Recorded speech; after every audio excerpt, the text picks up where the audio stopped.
Yo, right now I just want to say you done tuned in. You done get that trigger finger ready. Light this thing up, hype this thing up, get it blood. I just want to say, man, you done now tuned in to the registry. You heard me, Hotboy Major TV. I got you exclusive. I'm talking about the one and only Big Dawg, C-Loc. C-Loc, the one and only, you heard me? Big Dawg, C-Loc. Concentration camp, finance, you know what I'm saying? The grandfather of music from Baton Rouge started this thing. Still in it, going hard, bro. I got you the exclusive one. Nothing but knowledge, wisdom, understanding the rap game, Baton Rouge culture from back. Man, you got to watch this interview. Watch this interview. First of all, like right now. Like right now. You will not be disappointed. I swear to God, nothing but the truth. So help me God, nothing but the truth. I just want to say I was blessed with this interview. Blessed with this interview. He gave me the exclusive things he never talked about publicly, things he never spoke about publicly. Man, it's amazing, bro. I was so blessed to sit down with him. So y'all like, subscribe, and check out the interview right now. Make y'all. I'll say when somebody first start rapping right now, right? Alright, no. They ain't gonna get no, I ain't gonna say they ain't gonna get no, but it's gonna be hard to get the streams. Alright, well, or whatever they download. Right. Did you go through that stage like that? Now, I'm gonna tell you what happened. I had put out a little single at first called Life on the South Side, and that motherfucker wasn't right. Now, I ain't wanna be no rapper. I just wanna start a record label, you know what I'm saying? Oh, okay. So, that same shit that we was talking about earlier, when you get tired of waiting on motherfuckers, and you like, man, I'm gonna do that shit myself. So we started going in the motherfucking studio after we leave the club, because I had a studio, you know, and niggas wasn't, you know, just coming up with what I needed to come up with at the time. So, man, I just go in that motherfucker, man, and I just cut up. You know what I'm saying? What you mean cut up? Just clown, playing around. On the microphone. So you came in the game to be a CEO? CEO, that's it. That's it? That's it. I ain't want to be no rapper. I ain't want to be no rapper. You know what I'm saying? But I was a hustler, though. Because I was traveling, moving around, you know what I'm saying? I was playing Texas real tough back then, you know what I'm saying? That was good, you know what I'm saying?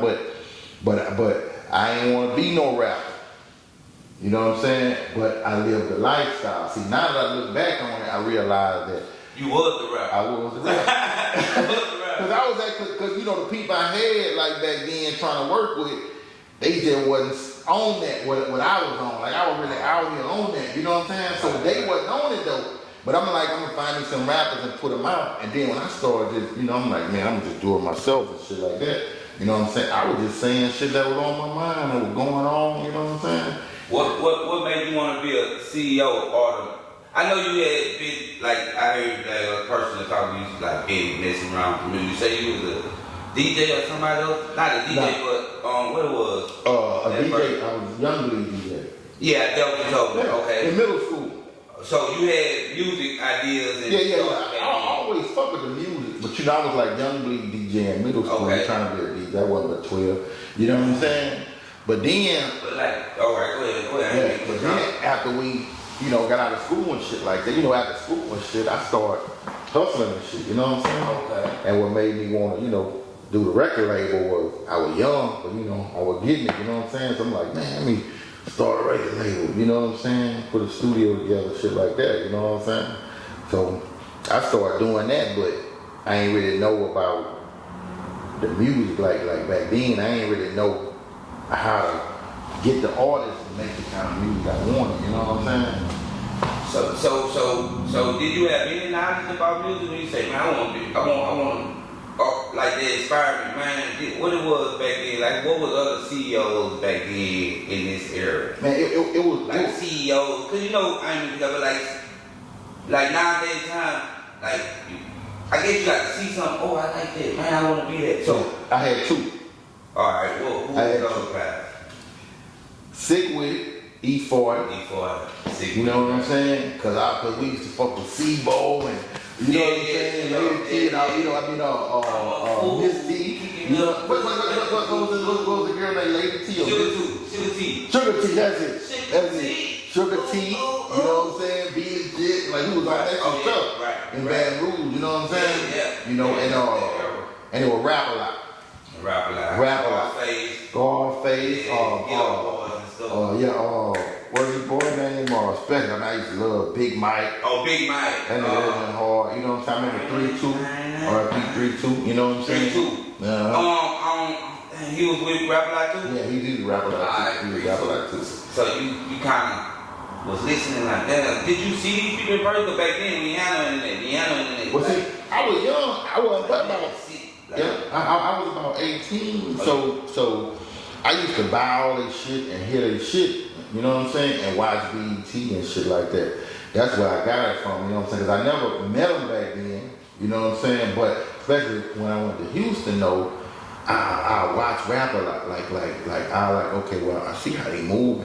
I see how they united. I see them at the club. I see, stuff like that. But I was young as a bitch. But I was like, damn, I won't do that. You know what I'm saying? Right. I won't do that, for my section. So that's what planted the seed. Oh, okay. You know what I'm saying? So when I used to be in Houston so much, when I go out in Houston, shit, I was like, man, where y'all doing the artwork at? So they tell me we're doing the artwork. I go over there, do my album cover like that. Back then I'm pen and pixel cover on point. So because back in the day. Yeah, because back in the day, when a motherfucker, because you had motherfuckers that get up and just go to the record store to buy CDs. Just every weekend, they just go look for new shit. They ain't been in a hurry, but and when they picked it, a lot of that shit they picked based on the cover. Oh, okay. So that's why album covers was so important back then, though, because niggas would just go through crates and shit. You know how DJs go through the crates and pick up shit. In the record store, you had all the CDs. You go through them bitches. You know what I'm saying? Nigga look at the album cover like that's dope. We trying. You know what I'm saying? Right. Yeah. Back then, you had to buy that heat. You had to buy that motherfucker. You couldn't have heard this unless somebody got the box. Yeah, buy that motherfucker. It was a while before they came with those things in the store you could play and listen to them. You know what I'm saying? It was a while before they did that. Next to Super Fresh down. Yeah. We used to go in there and just listen to them people think. We say 5 minutes. Yeah. Top, get out the way. That was one of my main spots, treasure check, man. So, for federal criminal things, you just not answer, but how was you able to drive to Texas 18, be in Texas like with motion at 18 from Baton Rouge to Texas? Like I'm hearing this 18, these 18. Well, I know no 18s driving years old driving to Texas. Speeding in Texas at 18, bro. I tell my girl that all the time. I tell my girl that's bad, bro. I be like, man, at 18, we were. These kids today, man, they slow. They like babies compared to that. You know what I'm saying? But if you think back now, it's a whole lot of 18-year-olds and young teenagers from Baton Rouge though that get it. Yeah. A lot of them. Yeah, we ain't gonna say their names. But there was a lot of them. That was a common age to be on back then. They were 18. Oh, yeah. 18. Oh, he grown. He's grown. He grown. 16. Yeah, like 16. 15, 16 on Dayton's. Come to school. It's up. Yeah, I seen it. Like I did with I remember I had went to jail. I went to jail for a year. And when I was 17, so in jail, that's why I met a nigga from Houston. This how the Houston shit started. I met a nigga in Houston, you know what I'm saying? And he was telling about the streets in Houston and, how they move and all they got going on, because he had got busted on 9-1 and shit. He tell me how I go on. I was like, I'm gonna come fuck with you. So he got out before me. So as soon as I got out, I called him, man, what's up? I'm out. He, man, come fuck with me. I'm like, shit, say that, I'm out there, you know what I'm saying? So while I'm out there, man, he just showing me around, man, showing me game on shit, you know what I'm saying? But I be listening, I'm gonna put this shit in the plate, you know what I'm saying? So I start putting that shit in the plate, peeping bigger shit, like, okay, I wanna do the music now since the money up, so let me peep how that shit going out here, you know what I'm saying? So I'm peeping that, so I'm coming back to Baton Rouge, instead of putting that shit in play, you know what I'm saying? So by the time, a year later, shit, that's when I put out Who's Gonna Ride and shit, you know what I'm saying? I was 19, 20 years old or something. You know what I'm saying? They put out Who's Gonna Ride and shit. 19, 20, put out your first CD, and it's a classic. Who's Gonna Ride? To the people who out the world, out the country, gotta be. Go look at us. Who's Gonna Ride is his first CD, platinum certified, like street, all like you man. Hey, but you know what though? The reason I didn't go through what you was talking about earlier with that period of not selling and people not responding Right. is because I ain't do no thinking when it came to my music. You know what I'm saying? I just did what I felt that shit come out how I was living, and that shit just kinda on like that. You know what I'm saying? Right. I ain't had no album that didn't jump. See, that we just that was y'all just heard it broke down. So that's what I'm telling you. So he broke it down to 1920 first album, and I'm telling you that album was a platinum success. So sum it up, he never went through what 99% of entertainers dealing with music or anything else when it comes to the power of trying, believing and going like instant hits. And just, God involved and it was blessed on your life. And it just, you know what I'm saying? Like just, amazing. So, do you feel like, we talked about like, the kids and the younger people coming up, like we do need, Baton Rouge do need like a training camp for music artists. They do, man. They do. Cause, and I practice what I preach because that's how all I ever did was add studios for people to come in and record. And, just like the gym, like you said, they come in, get their training up, man. They train in the studio. And eventually, they get nice, man. You know what I'm saying? And they can get to some money or whatever. You know what I'm saying? But you can't charge. Like when somebody's trying to come up, I think a lot of talent just gets stuck because, they're charging artists money, they're charging new artists money to come record and come work, you know what I'm saying? A fee. Yeah, a fee. You can't to let out your and express your talent or creativity, bro. It gets expensive because we got creativity for days of creativity. Yeah. So you need a lot of money through the eyes of a creativity and they kind of like freeze them up or start them up. That means they can only move when they money right, but art don't work like that. You gotta move whenever the art hits you. Like when you feeling that shit and that shit hits you, you gotta be able to go ahead and get it out. You know what I'm saying? If you gotta wait, if something hits you right now, you gotta wait till next week before you can get in the studio, it's gone. It's gone. And that was a sad moment, boy. Yeah, it's gone. That was a sad moment to feel for a creator. Creators know what I'm saying. Yeah, it's gone, shit. You know what I'm saying? Creators know, that's a sad feeling, boy. You trying to, man, and you don't even want to do it next week because you don't even remember the vibe. Because a lot of it be like a feeling. It's a feeling. It's like a feeling. A feeling. It's a feeling, bro. So do you, this like go on another type of question. It's kind of, everybody gonna say it and agree with it, but do you feel you is the Baton Rouge done? Like when it comes to when it comes to entertainment, right, and music ain't because no other form of, agenda of music ever prospered out of Baton Rouge, no other than rap music, right? Can I say that? Right. In our culture. Mm-hmm. And you started it, created rap music lane in Baton Rouge, gangster rap music lane in Baton Rouge. Like, do you happily accept the done, the art for the create? I say creator. Right. But that's done, the streets done, but I say creator. See, I'm one of those people that's I don't really take a lot of compliments, you know what I'm saying? Because it's like, oh man, this is all good, and I'm just doing what I need to be doing, you know what I'm saying? But based on what other people say, like everybody always say that, but I can agree and I can accept that, and the reason being, not because I was the first to do something, but because I actually helped so many people be successful. You know what I'm saying? So whenever I can lay back and say, okay, the fruit of my labor now. See, the fruit, I judge it by the fruit. Like, okay, right. Now, just because you're the first, you just the first.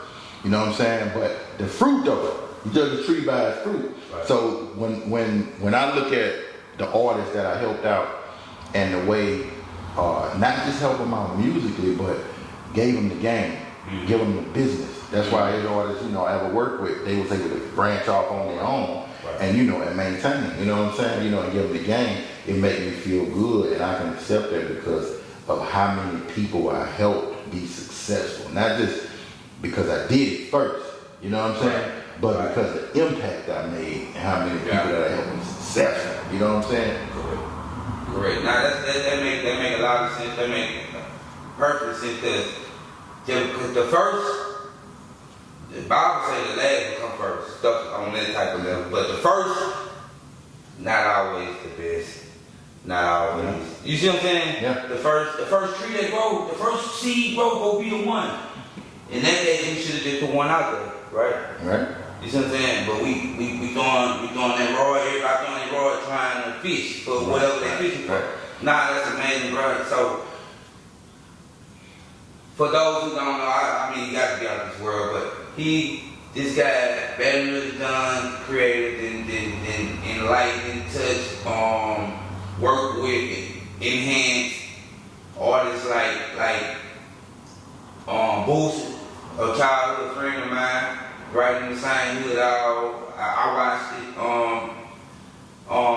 Max Minnelli, that was like before my time, but I watched it like when I say Max Minnelli, shoot, boys got hits together, locally.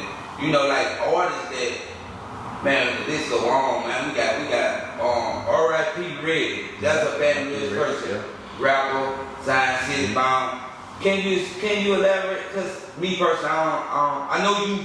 I was in I didn't know the business and nothing behind it, but you did have like what was it with y'all situation? Young Red. Yeah, Young Red. Young Red. Like he had that song. Yeah. Like what it was? Yeah, he had that song Gangsta Bow, and I was like, damn, that motherfucker going hard. You know what I'm saying? And you know, me being me, like I say, just stand on my word was like, okay, I'm always leave the door open for artists who really want to work and they just need that spot. You know what I'm saying? So Reddy was one of the artists. I was like, okay, well, come on, Reddy, man, let's work. So whatever you need, you know what I'm saying? I helped him out. I gave him guidance, and you know, he was rising up through the ranks, but you know what happened to him at the time. But he was probably maybe the last artist that I was like, okay, well, let me go on and try to help and give back, like with the artists.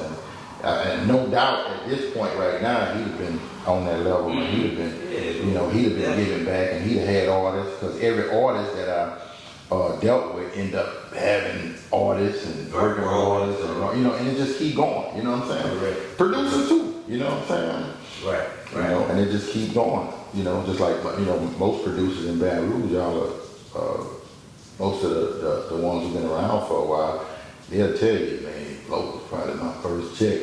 You know what I'm saying? He the first one to break down. He the first one, you know what I'm saying? You know, so that's just what it's about.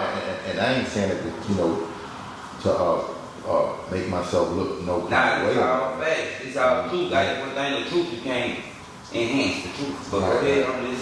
But you know, it's like, and I just wish other people would look at it from that perspective, that they ain't about just controlling artists and controlling, people art. You know what I'm saying? You can't control art. It's about giving them an outlet. If you want to deal with people and work with them on the music and help, create an outlet for them. Give them somewhere to come get it out. You know what I'm saying? Just young they come get somewhere to come get it out, man. Free of charge. Without charges, let them come in and just do their thing. Because all the biggest artists I ever met always had that one place that they could go to and just get their reps in. Right. Not on the clock. They could just go in and just work and rap and just get their reps in. You know what I'm saying? So I think anybody that's trying to, charge for everything, man, you just fucking up the art. You know what I'm saying? Yeah. Clogging in the system, like we're clogging. Yeah, that's it, man. You moving based on money instead of energy. You know what I'm saying? You gotta move based on energy with art. Nah, you right about that. Young Bigg, another guy that you work with, you spoke earlier that you at first was like DJing him, y'all young and stuff. Mm-hmm. Older, first concentration camp, right? First camp. That's the first songs y'all really did together that you put out? Yep. First one was on the Who's Gonna Ride album. Okay. Never Say Die. Damn, what else was on the album? The Wicked one I think it was. No Mercy. No Mercy. Yeah. You know what I'm saying? You know, Young Blee was always the lyricist, like out the crew. He was like the main lyricist, you know. Me, I was the shit talker. You know what I'm saying? Like I was he was my lyricist out of the crew. So he used to help do a lot of rapping and stuff for that too. You know what I'm saying? You know, and we started out, like I said, middle school, he was the rapper, I was a DJ. You know what I'm saying? But eventually, as time, you know, went on, we separated for a minute. But when I built that studio, and you know, well, this was a little while before, because I had money, but I started going to somebody's studio first, paying. Oh, you know what I'm saying? A guy named Tommy Jefferson out of Glen Oaks. I was paying, but I was like, I can't do that. And I said, you know, get my own stuff, my own studio, whatever. You know what I'm saying? But Young Blee came back in. I said, man, on this up, come on, man, let's put it together. You know what I'm saying? He came back in. That's when we did the Who's Gonna Ride and this and all that. And then we did the How You Do That There, which was called Food. That's when we did that camp album. Yeah. We did that camp album, that first concentration camp album. You know what I'm saying? And it was a food. You know what I'm saying? Laylo. What it was? Laylo and Lee Time? Is what I'm saying right? Yeah, well, it was Laylo was one, Lee Time was one. Lee Time was one I started with too, who stayed, he from the bottom too. So I started with Lee Time too, and he was more so like on the producer side. He rapped on a couple of songs on the first Who's Gonna Ride too. You know what I'm saying? Okay. You know, but Laylo was the group name with Max Manella and J Bone. J Bone. Yeah. Max Manella and J Bone. J Bone was dope too. J Bone was dope. Okay. So let me ask you this, like even with, you know, y'all, man, you did, bro, like you did Yachts, Master P had to come see, like you the done, that's why I say done, you know, P, Master P, like back in the day, to this day, like they had to come, like you control this, like you still do right now, like, let me ask you this, what artists or what, I know you couldn't have, because I never knew you for anything negative dealing with helping artists. Like you helped me. I always open it up. Talk about. He been opening his doors up to me, man, with the woo. Whatever you need, look, do. That's this the only person I really even can listen to, brother. Like I'm gonna let y'all know this the only person he even talk to me about like guidance and listening about something because he been doing it. He been doing it, like actually speak louder. So anyway, I'm gonna fast forward to it. But what artist you would say, man, I ain't gonna lie, I would want to work with this person again, or you mean work with him again, like somebody from the past? Yeah, like that you may see, like, or just had a good run or something. Cause you know, time passed, and if they not working, you know, eventually now you wouldn't really see. But I mean, who would you see, like, man, come on, man, like if you had, man, come on. Like somebody I used to work with that I work with? Yeah, just it was in your camp, around your camp, or just signing you, just anybody, you just artists you like, man, I ain't gonna lie, this person. Oh, you know, I'm always willing to work with everybody, but my situation is like different. Ain't nobody who I ever work with I can't work with right now. We all still talk. We all still right. like Okay. I don't burn no bridges. Like everybody that you can name that I ever worked with, you know what I'm saying? Right. It's just a phone call away to say, man, y'all come on, man. Y'all Right. That's what I mean. Like that's what I'm saying. Like them fun moments. Like man, like just some. Man, I ain't gonna lie. Like if it was a moment in your run, like with your artist. Like somebody you had, it might be as fun in your with, or man, I like this person energy in your, like, you know what I'm saying? What was the clickers like what artists you, like, you know what I'm saying? Like that you gravitated to, like, man, I like being in the studio with that person, or I like being in the studio with that person. Like, or just all of them, or you just like being in the studio. Well, this what's crazy about it is, energy in the studio don't just come from the artist. Right. You know what I'm saying? So a lot of the energy and a lot of the music that we made, a lot of the artists fed off a lot of my homeboys too. Oh, my partners and shit, who was in there, who was like, you know, every now and then they'll step out that world and come in the studio and kick it. Then they step out back out and get busy. You know what I'm saying? So when they step in, they dropping off energy. Right. They dropping off energy when they step in. You know what I'm saying? You know, then they go back out in that world. Then when they come back, they shaking a little more energy off in the studio. You know, so and anybody can pick that up. Anybody can pick it up. Anybody can pick it up. So they go real dope. Yeah, you know what I'm saying? Cut the mic on. just like that. So a lot of times it ain't about just the artist you're working with. Environment. It's about the environment you create. You know what I'm saying? Because if you create the right environment, any artist could walk in, you know, as long as he's not, you know, slow or something, he could walk in and he be around that environment long enough, he gonna get in his system. Yeah, it ain't no way you can be in the studio with a good rapper, with a bunch of good rappers, and you're a bad rapper, and you don't get good. It's impossible. It's impossible. So you gonna come in there and be hold on. I'm ready. Because look, you gonna be on, and even they gonna be like, man, hold on. See that part you said? But hit that bitch like that. You know what I'm saying? You know what I'm saying?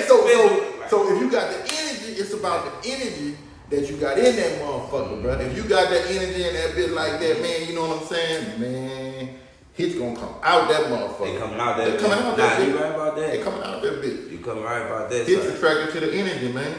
So basically, see, I'm not the person, but like, C-Loc, the energy, like, see, you was the energy. See, you didn't. I ain't gonna put it out there, but Loc more the real thing, y'all. You see what I'm saying? So, as he say, the energy, like, this the real life he was living. Right. It ain't nothing he built up to make work. These the life and friends that street friends and street life that this person didn't live like you guys. So you may see him calm right now. This what he grew into, but the reality part of growing up in Baton Rouge, Louisiana, 18, 19, putting out music, being successful, becoming successful, making his own paper, boss, CEO, early 90s. To be still sitting right here on the couch, bro, that's like you understand what I'm saying, brother? So it's nothing but salute and giving you your flowers and letting just throwing an atmosphere to people to understand what type of caliber we talking about and what type of caliber you on. No, we don't glorify violence, negativity, or jail. But man, C-Loc just had woo what? Oh my God, man! Oh my God! Like this reality. I'm a kid. I'm hearing this. I'm older, but I'm hearing and looking at this real. You hear me? So the lifestyle that like how these people portray to get their image. I think rappers like the younger people, man, I got to do something to get my name up, to get my credit up, so the people can believe me. Right. See, with you. Was a total difference. It was your lifestyle. Like that wasn't a thought. That wasn't a thought. Not at all. Can you elaborate on that? Like the difference from yours and how the people. Because if some of the best artists are the ones who could be themselves and stay true to who they are. Now, if you see a gangster artist that's blowing up, you know what I'm saying, and he's staying, you know, it come out different when he really that nigga. You know what I'm saying? He ain't gotta be no hell of a rapper, but when he really that nigga, the way he say it, the way it hit different. You know what I'm saying? But see, some people be on the outside looking in, they'll look at that shit like, okay, I gotta say this or say that in order to get on, because he got on. No, that shit vibrate different coming from that nigga, because that's in him. You know what I'm saying? So it vibrate different when he say it. You can say the exact same thing he's saying, but that bitch ain't gonna dig in your chest the way it is with him. You know what I'm saying? Because when he say it, he got that energy supporting it coming with it. You know what I'm saying? And I think that's what a lot of people get backwards. And at the same time, it don't just have to be street energy. It don't matter what energy it is. If you true to it, you know what I'm saying? That shit gonna come out convincing as a motherfucker. It gonna come out true. I don't care if you about partying, fucking with hoes. I don't care what it is. Whatever it is that's in you, you know what I'm saying? If you just don't just be yourself and stand on that shit, you gonna get there. But when you trying to stand on another nigga business, Nah, but that shit be watered down like a motherfucker. I ain't gonna just get out of the way off topic right quick. Y'all go get the new CD he just dropped. Y'all go check it out. C-Loc record, but on C-Loc on YouTube, right?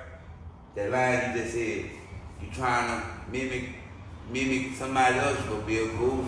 Like they gonna look at you, you gonna feel good. Like you gonna do stupid, they gonna see you know what? it. That's what They can see it. It's in one of his new songs down there. Said, I be myself. Man, you trying to be somebody else, man? You look crazy. They can see it. They can smell it. You can smell it, man. It ain't you. You know what I'm saying? You know what I'm saying? You can smell it, bro. You know what I'm saying?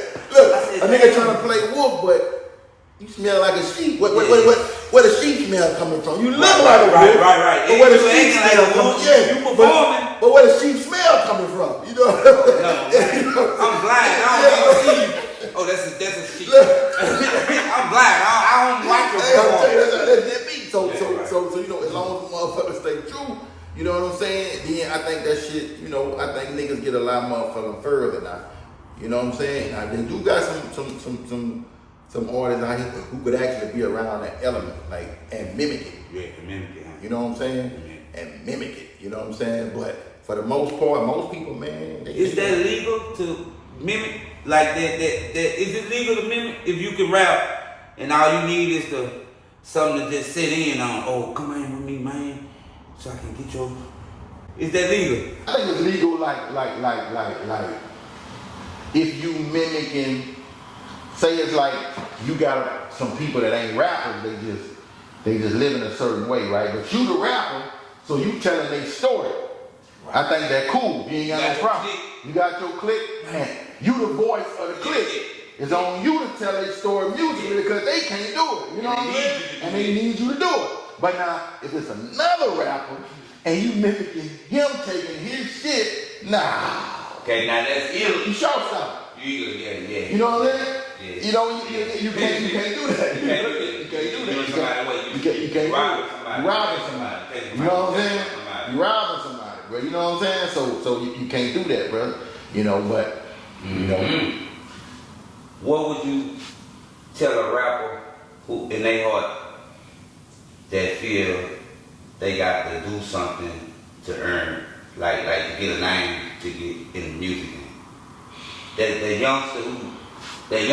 person who think, because they got some older guys too, thinking they got to do something. But that youngster, we really trying to talk to the kid. That youngster who think, man, I got to do this shit. Who really want to do music, but they've been brainwashed.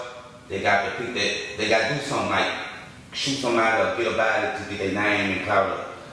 And because that's what they battling with the other rappers actually doing it to get their clout up. So what would you tell that rapper who think about getting somebody to get their clout up? Like I said, I think a lot of rappers, they looking at really living like that because it changed over the years, you know, to where you had a few rappers come in who were mimicking, but it changed to where the real street niggas start rapping. You know what I'm saying? So they was really out there doing shit, you know, so a lot of them go to jail and shit. Like I went to jail and shit, you know, but they going to jail because they was really living like that. So now for the ones who not living like that and they trying to mimic, you know, the other rappers that's doing good off that kind of music, you can't do that because you're doing it backwards. They just talking about how they living, you know what I'm saying? But if you try to act like you living, you know, you ain't got the finesse in the game that they got. You gonna get fucked up out here, man. You know what I'm saying? You ain't got their nose, man. You don't know how to move, how they move, playing this kind of game. You gotta know something. You know what I'm saying? To survive, you know, out there in the streets and, you know, playing them kind of game, you gotta know something, man. You know, you can't go out there faking. Like I said, they gonna smell it on you. They gonna put you up. You know what I'm saying? Right. You know, like these dudes you watch who doing a lot, man, they a lot of them just know how to move because they was raised like that. Right. You know, not, yeah, you know, most street stuff. So, you know, that ain't nothing to glorify them, but if you just trying to become a rapper and you wasn't raised like that, you're an easy win for a real street dude, you know what I'm saying? You like an easy win because, shit, they been groomed, you know, since birth. Right. Here you is, you know, 2 years, a year in the street, you know what I'm saying? Right. Man, you ain't got a chance, man, you know what I'm saying? So, but at the same time, no matter what you do, if you do it your way and you sincere and you genuine with it, it'll work. You ain't gotta do gangster rap. Just get good at rap. Music is man, people, you can't deny good music. It don't matter what you talking about, man. If it's good music, you can't deny it. So the time you gonna spend out here trying to mimic some gangster rap, you might as well, man, just write. Become a better writer. You know what I'm saying? You know, become a better rapper. Just practice, and talk about your lifestyle, what you talk about. You know what I'm saying? And you'll get the same result. Correct. Without the danger. You know what I'm saying? That was Is it true that picking up the gun and do something, then rap about it, help? Like, is it? Because, you know, even though drinking and driving is wrong, people still make it to their destination. So, in other words, like, man, do you believe, man, people who rap and shoot, like use the gun and shoot, they get hot, they get big. Like get hot and start, do that help their career, do the gun help their career. Do guns help rappers' career. See, the problem is this right here with that. The problem is this. The only way you shooting somebody can help your career is if everybody know about it. So, so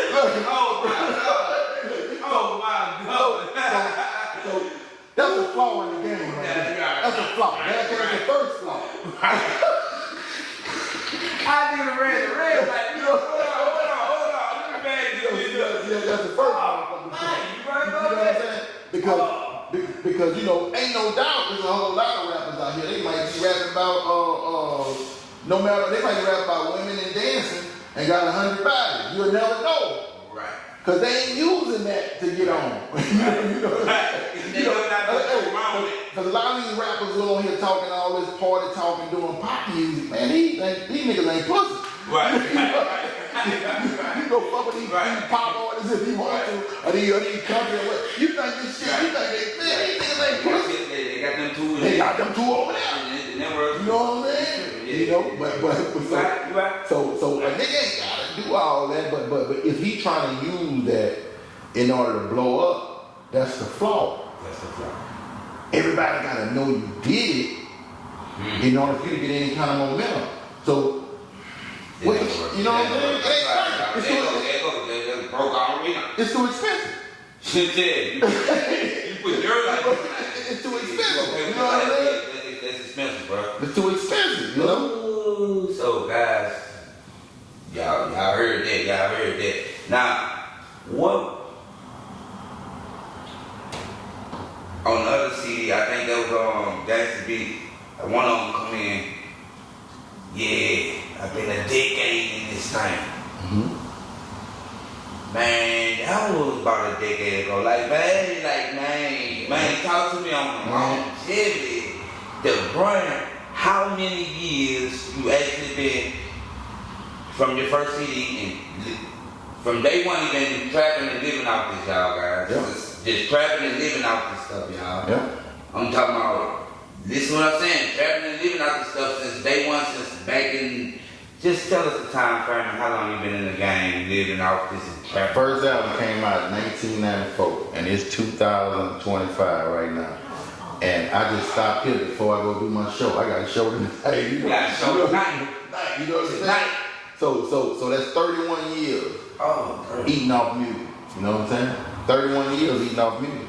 You know what I'm saying? 31 years. 31 years. No faking. No trying to beat nobody over. No lying. You know what I'm saying? 31 years of supplying these streets with your thoughts, your brain, your talent, your ideas, your creativity, 31 years. 31 years. We got people and kids who don't live to see 20, 18, 15, 25-year OG. That was back then. So 31 years. So man, how does it feel to be able to say that and just like we already said about the gun, but just like do whatever like damn, man, my crap, my brain been took care of me. Like, Look, it's a blessing, and that's why, like I was talking earlier, I was saying, man, we really can. I'm talking. I always just say this to myself, like how blessed I am to really be able to just create my own dope, like with music, you know, and content, just create it myself. I could just right now we sitting here, it ain't costing us nothing. You know what I'm saying? And we sitting here creating content, which we gonna post, we gonna put out, and gonna make money. And 20 years from now, the same content is still gonna be up, and it's still gonna be making money. You know. So for me, music was that. It was like once I got to the point where it's like, you know what, man, I could just every time I do this, it gotta be for me because, like I said, I had a struggle period with music. My first album jumped off, right. So it gotta be for me. You know what I'm saying? You know. So I just keep creating and just knowing that I can walk in the studio and just create something, keep it genuine, you know what I'm saying, and put it out and it start making money, you know what I'm saying? And my whole purpose at this point is, you know what I'm saying, leaving stuff for my children and my grandchildren, you know what I'm saying? You know, so that's the whole mission. Like everything I do now, create music and still rapping after 30 years, it ain't about still trying to rap. It's about having a gift and just not wanting to just squander it. You know what I'm saying? You know, so I can wake up every day and go in my studio and record. You know what I'm saying? I can shoot a video, I can do whatever and put it out. A lot of people, and I have fans already and listeners already. A lot of people don't have that. You know what I'm saying? You know, so ignoring it and not taking advantage of it. You know what I'm saying? It's kind of like squandering it, man. You know what I'm saying? You know. Now you made that. Now that's a great point because. People do retire, and I say that's the word. Yeah, they retire. Retire from music talent. Okay, like if we were playing tennis or something that's different because the body goes shit down. But dealing with this creative art process, God bless you with to put words together, thoughts together, and music and stuff together. Like you can do that laying down in the bed. Yeah. And stuff like your body don't really you to make your creation, but it's gonna need to jump up and go to the studio. But